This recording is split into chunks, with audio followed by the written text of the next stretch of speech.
இயேசுவில் அன்புக்குரியவர்களே, பெண்ணின் அர்ப்பணம், தங்களுடைய உடைமைகளை கொண்டு பணிவிடை செய்வது என்பது அர்ப்பணத்தின் ஆழமான ஒரு நிலை.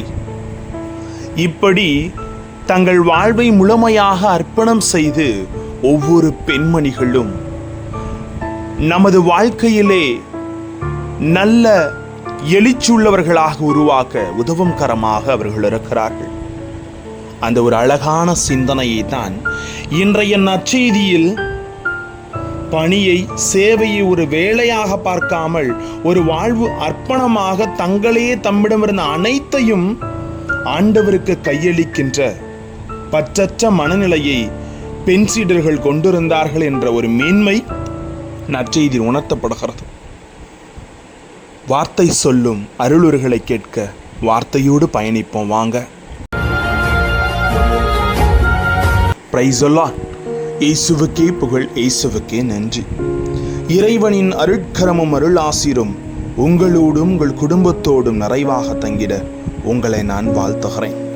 அன்பில் இணையவர்களே, ஒரு பெண்ணின் உறவு எவ்வளவு இன்றியமையாதது, தவிர்க்க முடியாதது என்பதை ஒவ்வொரு ஆணும் அறிவான். அந்த ஒரு பெண் தாயாக இருக்கலாம், சகோதரியாக இருக்கலாம், தோழியாக இருக்கலாம், உடன் உழைப்பாளராக இருக்கலாம், தாரமாக இருக்கலாம், காதலியாக கூட இருக்கலாம். அந்த ஒரு இன்றியமையாத தன்மையை நம் ஆண்டவர் இயேசுவின் சீடத்துவத்தில் இருந்ததை என்பதை நற்செய்தி எடுத்து கூறுகிறது. சீடர்கள் மட்டுமல்ல, பெண் சீடர்களும் தங்கள் உடைமைகளை வைத்து ஆண்டவருக்கு பணிவிடை செய்தார்கள் என்ற மேன்மை இங்கு எடுத்து கூறப்படுகிறது. பெண்ணின் உதரம் இல்லாமல் நாம் யாரும் இவ்வுலகில் உதித்திருக்க முடியாது. இயேசு கிறிஸ்துவையும் உட்பட பெண்ணின் உறவு ஒவ்வொரு மனிதனின் முதல் வீடாகிய தாயின் கருவறையிலே துவங்குகிறது.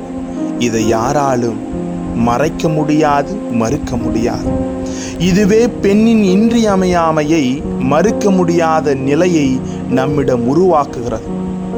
உறவில் இப்படிப்பட்ட இன்றியமையாத பெண்ணின் நிலை இன்று எவ்வாறு இருக்கிறது என்பதை நாம் அறிவோம்.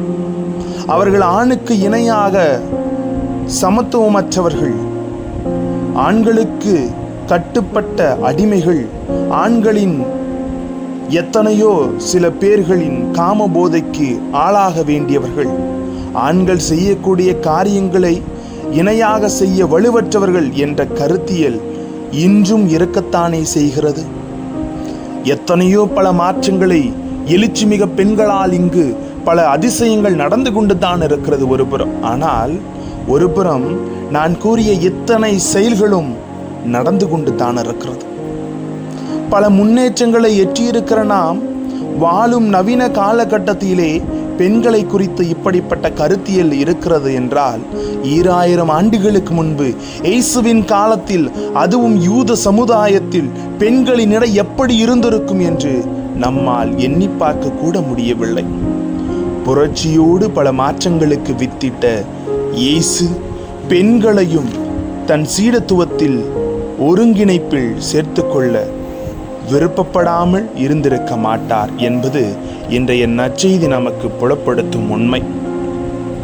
ஆனால் அன்றைய கால சூழலுக்கு ஏற்ப தன் 12 சீடர்களைப் போல யூத சமுதாய கருத்தியலை எதிர்த்து பெண்களையும் அப்போஸ்தல நிலையில் வைத்திருக்க அவசரப்படாமல் அதற்கு அடுத்த கட்ட சீடத்துவ வட்டத்துக்குள் பெண்களை இணைத்து கொண்டார் என்பது புனித லூக்கா நற்செய்தியாளர் வெளிப்படுத்தும் உண்மை.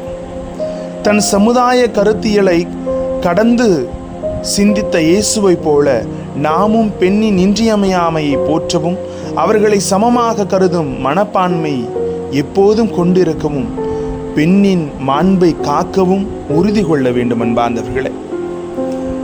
அழகாக தத்துவியல் அறிஞர் கப்ரியேல் மார்க்ஸ் சொல்லுவார், without the other I cannot exist.